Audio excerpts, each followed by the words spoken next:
everybody, welcome back to the channel. So today we're going to be starting the first part of a three-part video on one way that you can refurbish your beloved Sega Game Gear. Part 1 is going to mainly focus on the repair and capacitor replacement of the system, hopefully ending up with a working Game Gear by the end of this video. So when it comes to the recap, we're going to replace the capacitors on the main board, the power board and the sound board. And instead of the traditional electrolytic capacitors, which can leak everywhere over time and end up needing to be replaced again, we're going to be using high quality surface mount ceramic capacitors. These will never leak, they won't damage any traces on the board, and they're going to give you an overall better result. They're also easier to install and there's no polarity issues with them. So this system we have to work on today is a European model. It was bought as part of a job lot.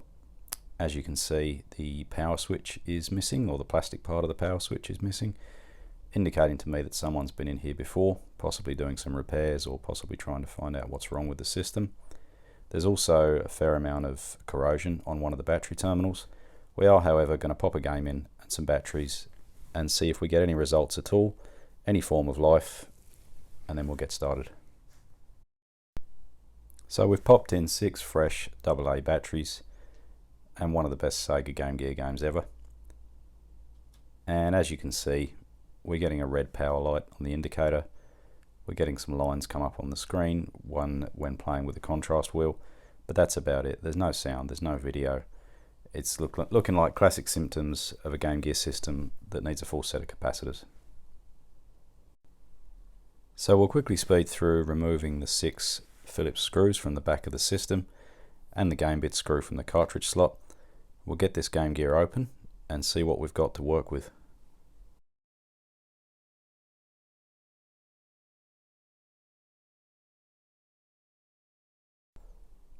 As you can see, they're relatively easy to start stripping down. Once you've got the case open, you'll find 3 connectors connected from the power and sound boards to the motherboard in the front of the shell. They're basically friction fit, I guess you'd call them. They will pull out, there's no clips to undo or anything like that. Just get a firm hold, pull them out, and we're going to set aside the main board for now and remove the power and sound boards from the rear of the shell and start on those. I wouldn't normally recommend bending the cartridge shield in that manner. I've done that today with this teardown because I know that I'm not going to be using this shield. Also, with the backlight kit that we're going to be using in the second part of the video, the shield will need to be trimmed anyway, but the one that I'm going to be trimming is coming inside a brand new shell that we're going to be using. Regarding the soundboard, you'll see that there's 5 capacitors of varying values. I'll show how to remove these and how to clean up and get ready for the new surface mount ceramic capacitors in a little while. They are also going to be 100 microfarad right through, so there's no confusion, no issues with where each capacitor needs to go, making things a whole lot easier. Removing both the sound and the power boards is a simple procedure. There's 2 Phillips screws in each one and a small insulating piece on the power board to stop the battery terminals from shorting themselves out on anything on the motherboard. It's interestingly not found in every Game Gear system. Must have been some revisions. Well, we know there was some motherboard revisions, but some revisions to that insulating piece being required. So we'll set the rear shell aside for now. I think we're going to start with the power board. This is our capacitor kit. These kits are put together by RetroSix. They're sold at a number of places. There'll be some links in the description below for you guys to check out should you wish to pick some up. It comes complete with 100 microfarad surface mount capacitors, 10 microfarad and a couple of tiny little 1 microfarads. Also 3 traditional electrolytic solder through capacitors. Now when it comes to removing the capacitors from the power board, there's 3 probably main ways that you can do this. Number 1 would be use a desoldering gun, and if you've got one, you probably don't need me to tell you how to do that. Secondly, you can use a manual desoldering pump, which I've got but I'm not going to use for this video. Thirdly is probably the more common way that most people will have access to, which is to use your soldering iron, some flux, and some desoldering braid or solder wick, whatever you choose to call it.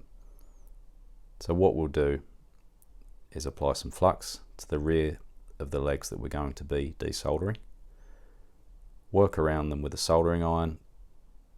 You'll repeat that with the second leg of the capacitor. If you're lucky, it'll just fall out. If you're not so lucky, you might have to just give it a little bit of persuasion, maybe heat the bottom of the leg with the iron and use a little bit of force on the back side, something like a spudger, to give it a bit of leverage and pull it out as you heat it. And then you can clean the holes out. If there's any remaining solder, you can clean the holes out once the capacitor is out. With regard to the power board itself, obviously these capacitors are still the traditional electrolytic capacitors. If you're having any trouble getting them through, if the hole hasn't quite cleared out, if there's just a tiny little bit of solder left in there, one little tip from me is just to hold it in place, gently heat up the area underneath, and you should just be able to pop the leg through. And always make sure that you've got the polarity correct on these ones. There'll be a white stripe on the side which will match up with a stripe on the PCB itself. So what I tend to do at this point is make sure that I've got all three of the capacitors in their correct places, in the correct polarity, and then I'll start to bend the legs over slightly on the back to hold them in place, ready to solder them to the board. And as always, make sure that you're using some flux. Just add a little bit to each pad that you're going to be soldering onto, each through hole. Excuse the camera wobble. It seems to do that every time I clean my tip. Start to heat the area up, drop some solder in, and it should flow nicely to exactly where you want it.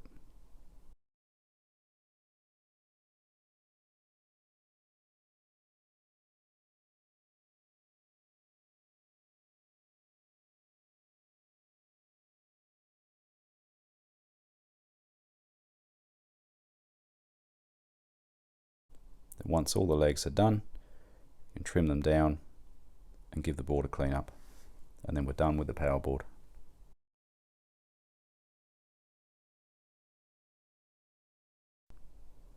So I like to give each three of these capacitors, we've got an 820 microfarad, 100 microfarad and a 22 microfarad. I like to give each one of them a bit of a wiggle once I'm finished, just as a final check to make sure that I'm happy that they're soldered down correctly and they're not going to move anywhere.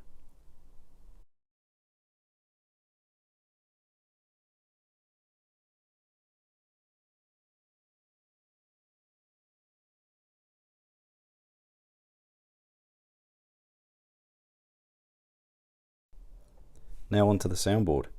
So as you can see, the board itself has 5 surface mounted electrolytic capacitors installed, slightly different to the power board. So I'll show you how to remove these, how to clean up the area, and how to install the 500 microfarad surface mount ceramic capacitors in place of these. I'll also show you what needs to be cleaned up, and then we can test the board. So I like to use what's known as the wiggle technique. That's what I call it anyway. I don't know if that's the official terminology. I basically take a pair of long nose pliers, gently wiggle these capacitors from side to side. Some of them come off extremely easily, others need a bit more of a wiggle to get them going. You can also go front to back if you need an added bit of extra movement to them. Basically what will happen is the legs will snap off. You'll be left with a piece of plastic somewhat stuck down to the soundboard itself, and the remainder of the legs and the solder on the pads there. Once you've removed the first one, it's basically a case of repeating the same procedure for the remaining 4, and then we'll move on to cleaning the pads up and tinning them ready for the new capacitors.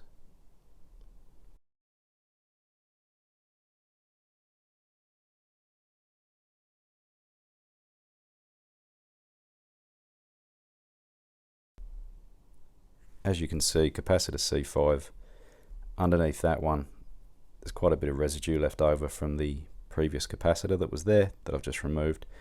For some reason or other, and I've never really looked into this, C5 always seems to be a bad one. If anyone can tell me in the comments below why it's that particular capacitor, I'd be very interested to know. So to remove the remainder of the capacitor legs, I like to put some flux on each pad, some fresh solder, and as you can see, it's fairly easy to float them off, and you'll see on the tip of your soldering iron the remainder of the leg will be there. And then I tend to run through each pad again afterwards, re-tin the pads with some fresh solder, and then install the new capacitors.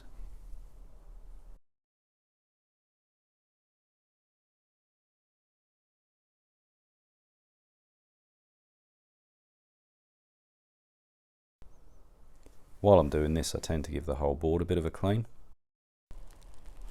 As you can see, these capacitors are fairly small. That doesn't really mean that they're difficult to solder though. It's actually fairly easy. I find if we use a small pair of needle nose tweezers, rotate the board to an angle that suits you for comfort for soldering, and then I tend to hold the capacitor in place with the tweezers, tack one side of it down. Then once that's tacked down,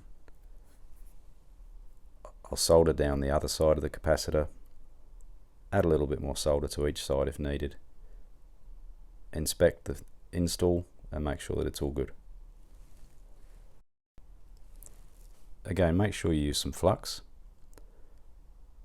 Hold your soldering iron on the pad, get some heat in there, and as the solder melts it should form a nice angled bridge from the pad to the side of the capacitor.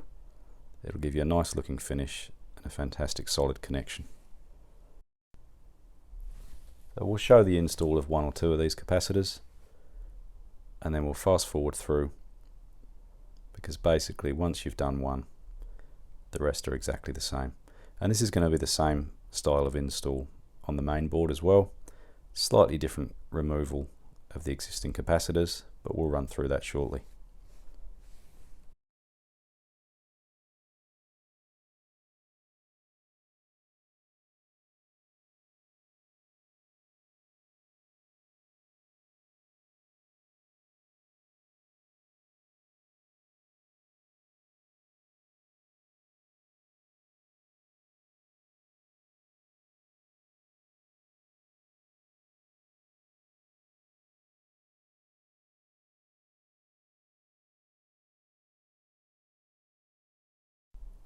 Now onto the main board. I'll point out the capacitors here that need to be replaced. These are surface mounted electrolytic capacitors. They're also stuck to the board with quite a strong adhesive. You'll be able to see as you look closely that they are folded over, and the process required to remove these, again, this is how I do it. I use the long nose pliers. I give them a bit of a wiggle to break the adhesive, and then use a similar wiggle technique as we were using on the soundboard to remove the capacitor and then clean off the legs. And then again, it's basically a very, very similar process to how we installed the surface mounted ceramic capacitors onto the soundboard. So we'll show the removal of one or two of these capacitors to get you an idea of the technique on how to do it. Then we'll speed through to them all being removed, show again quickly how to clean up the pads, show the install of a couple of the new ceramic capacitors, and then again we'll speed through and we'll show some up close shots of the new ones installed, so you can get an idea of what it should look like when you're finished. I must stress that you do have to be careful removing these with pliers like this. You could, in theory, if you were too rough, you could rip a pad off the board. It's not something I've ever managed to do, but again, I can't stress enough, just be gentle. A gentle wiggle is all that's needed, and these things tend to just fall to pieces anyway, and you'll be left with the legs to remove as before. The remaining adhesive that gets left behind from the old capacitors can sometimes be a bit of a nightmare to get off of the board. I tend to use some 99% isopropyl alcohol, a toothbrush, a cotton swab, and just give it a really good clean to get off as much as you can. At the end of the day, if there's a little bit of adhesive left there, as long as it's not affecting the solder pads and it's not affecting the connection of your new capacitors in any way, shape or form, then it's not a problem aside from aesthetics, I guess, from the look of the board. So once we're all cleaned up, I tend to go around the board, re-tin every pad and get them ready for the install of the new capacitors.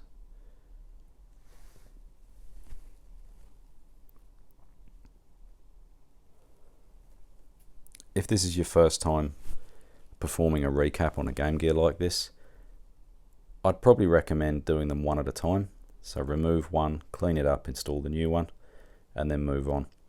And it will give you a much higher chance of not installing capacitors in the wrong spot, not installing the incorrect capacitors in the wrong spot, I should say, with the wrong capacitance, and save you having to try and desolder them and any further messing around.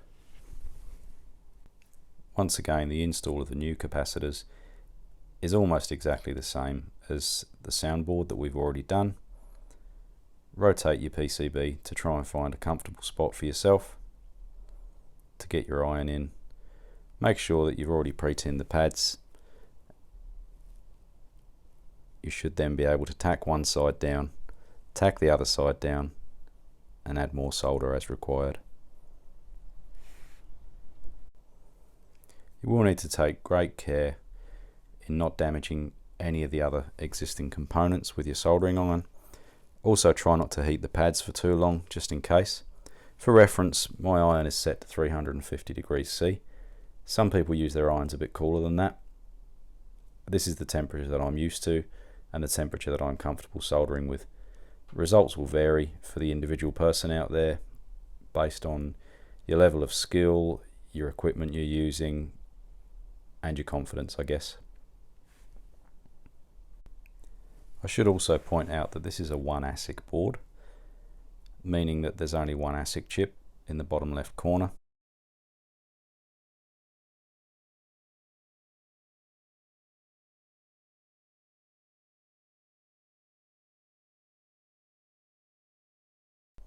Finally, we'll move on to the 1 microfarad capacitors. There's just 2 of these to install. Don't let the size fool you. They are a tiny little thing, but it's the same principle, same process to install them, and it's not really any more difficult than the previous ones you've already installed.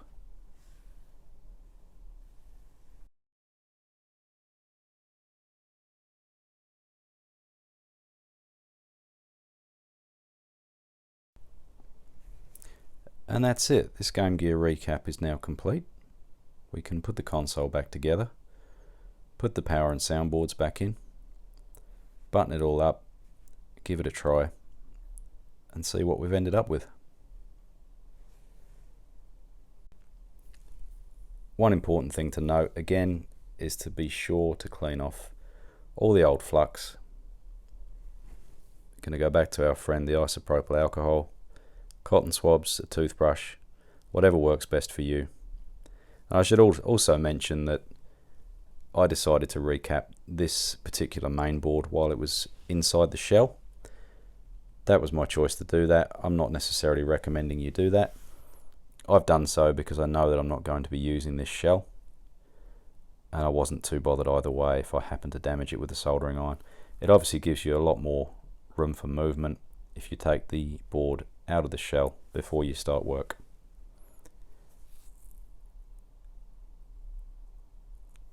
The board itself will get another thorough clean before it's put into its forever home in its brand new shell. So reinstallation of the sound and the power board is a very simple procedure. It's literally a reversal of how you removed them earlier on. I'm probably just going to put one screw in each one, as it's only a temporary install just to see that everything's working and that we've got ourselves a refurbished system to move on and do some mods with in the next two parts of this video. And just to say again, normally if I was going to be reusing all the parts from this Game Gear, I certainly wouldn't have been bending the cartridge guard to one side to remove the soundboard. I would have simply removed the 4 screws and put it out the way somewhere carefully. But I'm not going to be using these parts.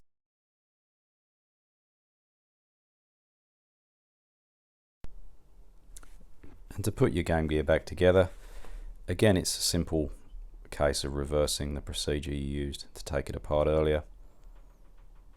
The cables will plug in from the motherboard to the power and soundboards. You can't put them in the wrong way around or back to front. So it's quite a simple job. Don't forget to replace the insulator piece over the battery contacts. Then you can simply close the board up, make sure nothing's pinched inside it. You can pop a game and some batteries in, and the game itself will hold the system together, but I think it's better to put a couple of screws in so there's no added stress on the cartridge contacts. And then we can fire the system up and see how we've gone. Here we go then. Fingers crossed. We have visual. We have sound. What an awesome result. It's always hard with these older screens, especially the Game Gear, to get it to focus nicely on the camera, to get the brightness level, the contrast to an angle where the camera can see it and I can see it as well. So I'll try and show you guys as best as possible that we do have fixed sound and video on this system. And now I can't wait to get cracking on the modifications and improvements.